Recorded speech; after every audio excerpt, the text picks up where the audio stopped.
Today we are going to start Unit 8, reading I of Grade 8 English book. Here the first reading I has a very beautiful story. आज चाहिँ हामी यो स्टोरीलाई चाहिँ नेपालीमा पनि पढ्न गइरहेका छौं. यहाँ पढ्नुभन्दा अगाडि there are two pre reading questions.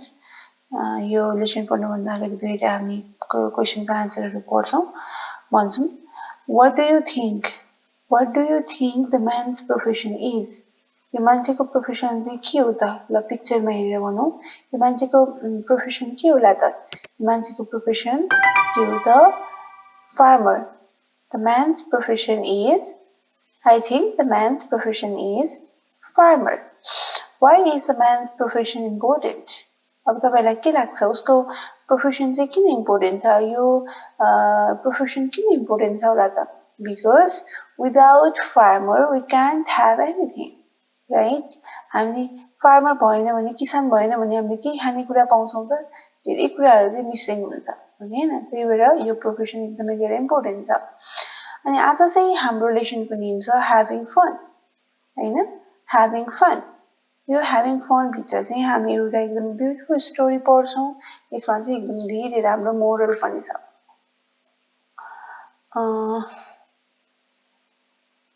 Okay.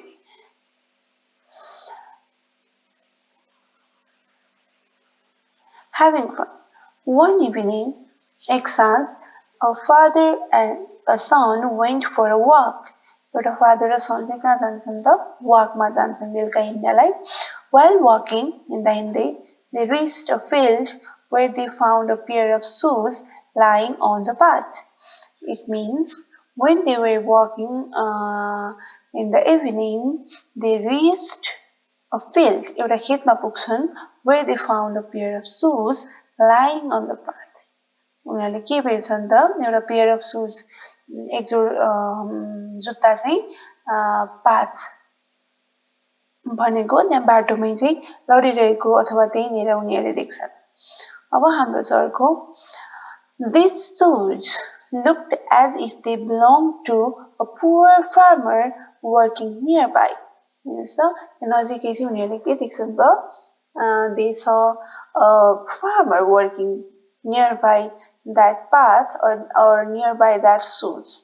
है नजिकै चाहिँ एउटा फार्मर चाहिँ काम गरिरहेको देख्छन्.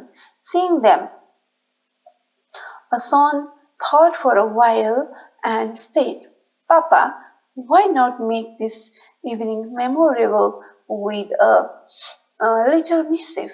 त्यो पेयर अफ सुज देखिसकेपछि छोराले के सोध्छ त भने, अब यो सुज देखेर चाहिँ उसलाई के दिमागमा आउँछ अनि उसले भन्छ त, हामी अब यो इभिनिङलाई चाहिँ किन मेमोरेबल नबनाउने? एउटा हैन अलि नराम्रो हरकत गरेर मिसकन्डक्ट गरेर चाहिँ किन हामी यसलाई मेमोरेबल नबनाउने भनेर चाहिँ भन्छ. The father was confused. छोराले यस्तो प्रपोज गरेको सुनेर चाहिँ एकदमै धेरै कन्फ्युज हुन्छ उसको फादर चाहिँ, बाबा चाहिँ. The son continued, let's hide these shoes somewhere. के भन्छ त sonले, ल यो shoes चाहिँ के गर्दियौ त, कतै लुकाइदियौ. And watch from behind the bushes.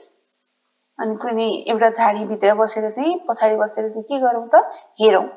When the farmer comes, he will not find his shoes and will be troubled. हेर्नुस् छोराले के भन्छ, अनि त्यसपछि फार्मर आउँछन्, त्यसपछि उसले सुज नदेखेपछि चाहिँ, जुत्ता नदेखेपछि चाहिँ उ समस्यामा पर्छ. ओके न, ट्रबलमा पर्छ, ट्रबल हुन्छ. He will try to find them. अनि उसले के गर्छ त, त्यसलाई खोज्छ, हैन? Try to find गर्छ भनेको उसले त्यो सुज भेटाउनलाई चाहिँ एकदमै धेरै कोसिस गर्छ. And it will be a lot of fun to watch that.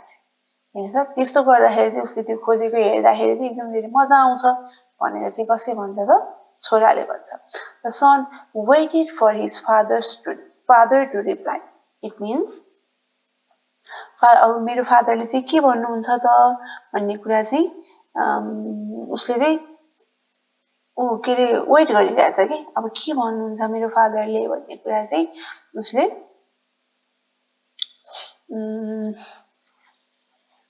Weight गर्छ हैन पर्खिन्छ Then, listening to the son's words, the father became serious. The father छोराको यस्तो कुरा सुनेर चाहिँ father एकदमै serious हुन्छ and said, Son, never make fun of a poor and weak person with the things they need. अनि उसले छोरालाई चाहिँ के भन्छ त जो मान्छेलाई चाहिँ गरिब मान्छेहरूलाई कमजोर मान्छेहरूलाई चाहिँ जे कुरा चाहिएको छ त्यो कुरा सँग चाहिँ कहिले पनि तिमीले हामीले कहिले पनि मजाक गर्नु हुँदैन भनेर चाहिँ भन्छ These things have no value in your eyes but they are precious to the poor हेरेर अब के हुन्छ त हाम्रो चाहिँ त्यो जुन चिज छ त्यो चाहिँ हाम्रो आँखामा चाहिँ के हुन सक्छ भ्यालुलेस हुन सक्छ हो कि नो भ्यालु भ्यालुलेस हुन सक्छ तर त्यही पुवरको लागि गरिब मान्छेहरूको लागि चाहिँ के हुन सक्छ त त्यो कुरा प्रिसियस हुन सक्छ प्रिसियस भनेको के हो त अब एकदमै धेरै भ्यालुएबल हुन सक्छ हैन मूल्यवान हुन सक्छ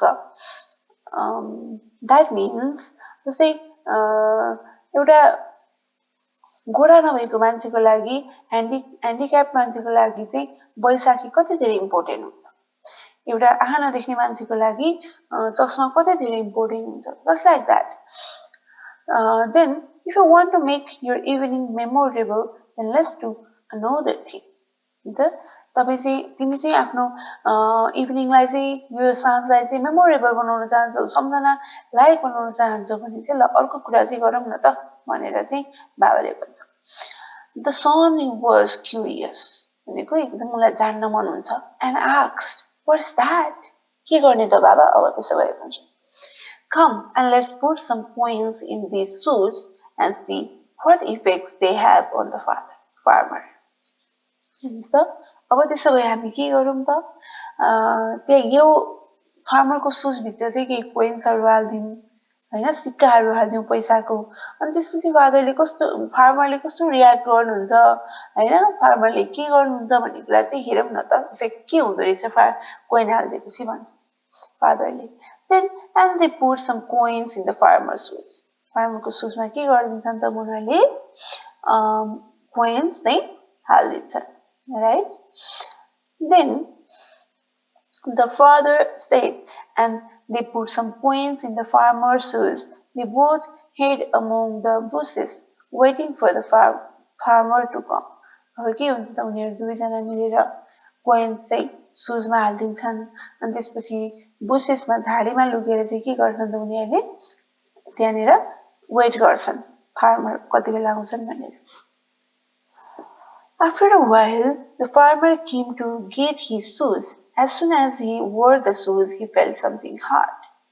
के भयो त अब यहाँनिर जब त्यहाँनिर फार्मर आउनुहुन्छ र आउने बित्तिकै उहाँले के गर्नुहुन्छ त छिटो छिटो सुज लगाउनुहुन्छ he felt something hard when he put on his shoes he felt something hard over there inside the shoes because we know that father and son had put some coins over there right then he quickly took the shoes in his hands and found some coins inside them फुका त्यहाँ गोडामा भएको shoes निकालेर हेर्दाखेरि त्यहाँभित्र उनीहरूले के पाउँछ उसले के पाउँछ त फार्मरले he found some coins inside them यो देम भनेको चाहिँ सुजभित्र सुजलाई देम भनेको छ he was surprised to find coins in his shoes हेरेर ऊ चाहिँ एकदमै धेरै सरप्राइज हुन्छ छक्क पर्छ सम्बित पर्छ मैले त यहाँनिर coins भेटाएँ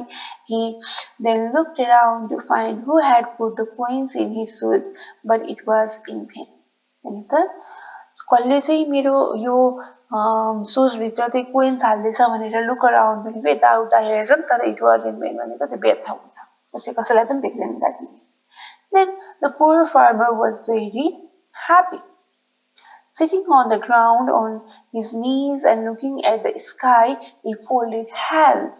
He started crying. God, today you came here to help me. Poor farmer चाहिँ के हुन्छ त अब एकदमै खुसी हुन्छ सिटिङ अन द ग्राउन्ड ग्राउन्डमा घुँडा टेकेर चाहिँ ग्राउन्ड अन हिज निज होइन घुँडा टेकेर ऊ बस्छ ग्राउन्डमा and looking at the sky with folded hands आकाशमा हेरेर हात बन्द गरेर फोल्ड गरेर he started crying God today you came here to help me एकदम रोएर अथवा कराएर उसले के भन्छ त तपाईँ आज मलाई हेल्प गर्न आउनुभयो मलाई सहयोग गर्न आउनुभयो भनेर भन्छ thanks a lot for giving this when I needed it most मलाई एकदमै चाहिएको बेलामा चाहिँ तपाईँले मलाई हेल्प गर्नुभयो एकदमै धेरै चाहिँ मलाई निडेड थियो यो मनी भनेर चाहिँ उसले एकदमै धेरै के गर्छ त गडलाई थ्याङ्क यू भन्छ हि वेन्ट अन भनेको चाहिँ हि कन्टिन्युड टु से होइन उसले अझै के भन्छ त now because of your help and kindness I can get medicine for my sick wife हेर्नुहोस् त that means the farmer wife had been sick एकदम बिरामी हुनुभएको रहेछ होइन अब भनिसकेपछि गडको हेल्पले र काइन्डनेसले सहयोग र एकदम काइन्ड भएर चाहिँ काइन्डनेसले चाहिँ के गर्यो त अब उसलाई सिक वाइफलाई चाहिँ मेडिसिन किन्नलाई सहयोग गर्यो and will be able to feed my starving children starving भनेको चाहिँ के हो त एकदमै धेरै भोकाएको हो अनि मैले मेरो छोराछोरीलाई चाहिँ एकदमै धेरै भोकाएका मेरा छोराछोरीलाई खाना खुवाउन सक्छु फेरि भनेको खुवाउन सक्ने भएँ you are great thank you so much भगवान् तपाईँ चाहिँ एकदम धेरै धन्य हुनुहुन्छ थ्याङ्क यू सो मच भनेर उसले के भन्छ त थ्याङ्क यू गर्छ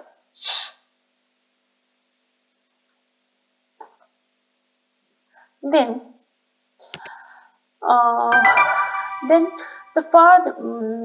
then the farmer went home farmer कहाँ जानुहुन्छ त त्यति भनिसकेपछि घर जानुहुन्छ then the farmer and the son saw everything from the buses त्यहाँभित्र बुसेसबाट चाहिँ झाडीबाट चाहिँ सबै कुरा चाहिँ हेरिरहेको हुन्छन् दुईजनाले द फादर लुक सेटिस्फाइड किन सेटिस्फाइड एकदम सन्तुष्ट हुनुभयो त बिकज उहाँले गर्नुभएको हेल्पले चाहिँ फार्मरलाई के भयो त एकदम धेरै सहयोग मिल्यो अनि त्यसपछि उहाँले आफ्नो बिरामी श्रीमतीको लाई औषधि पनि किन्न सक्नुभयो भने स्टार्भिङ भनेको के हो त हङ्ग्री होइन एकदम धेरै भोकाएका छोराछोरीलाई खाना पनि खुवाउन सक्नुभयो बट द सन्स आइज वेयर फिल्ड विथ टियर्स तर छोराको आँखाहरू चाहिँ के भयो त एकदम आँसुले टियर्स भनेको आँसु फिल्ड भनेको भरिनु अनि चाहिँ आँसुले भरियो सिङ टियर्स इन द सन्स आइज छोराको आँखामा आँसु देखेर चाहिँ फादर हग भनेको के गर्नु त होइन एकदम धेरै अँगालो मार्छन् होइन छोराको आँखामा परियो and said what do you think the farmer would have done if you had hidden his shoes होइन त तिमी के सोध्छौ त तिमीलाई के लाग्छ तिमीले चाहिँ फार्मरको सुज लुगाइदिएको भए